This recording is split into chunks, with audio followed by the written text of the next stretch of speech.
Det her det er jo stuen. Jeg har en rigtig, rigtig lækker sofa herovre, hvor jeg har det med tit, når jeg kommer ind på byen af, så falder man i søvn der. Jeg har et lille fint toilet her.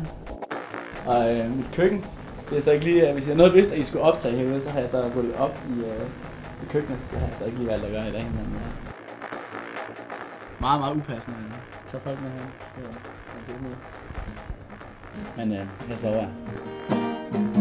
Jeg har også set Band of Brothers 50 gange. Det er Major Winters. Det kan ikke være anderledes.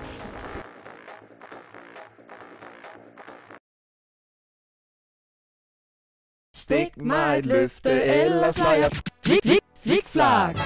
Stoffer og vold hører ikke til i et natteliv, og der har desværre været problemer med det i Middelfart. Vi skal have lavet en fælles indsats med sådan en drug-test. Så vil jeg arbejde på, at Middelfart også fremover skal være et godt sted at bo for unge mennesker. At vi har fokus på, at man kan leve det liv, man har lyst til. Der er de rigtige rammer, så hvis man har lyst til at spille musik, eller lave film eller teater i Middelfart, så kan man gøre det. Og så lige en til. De sidste 4 år har jeg i hvert fald lagt en indsats i at arbejde med det i byrådet, og det har også givet sig udslag i nogle gode beslutninger om, at blandt andet vi har fået lavet et ungdomshus her i Middelfart. Det tror jeg ikke var sket, hvis jeg ikke var blevet valgt sidste gang.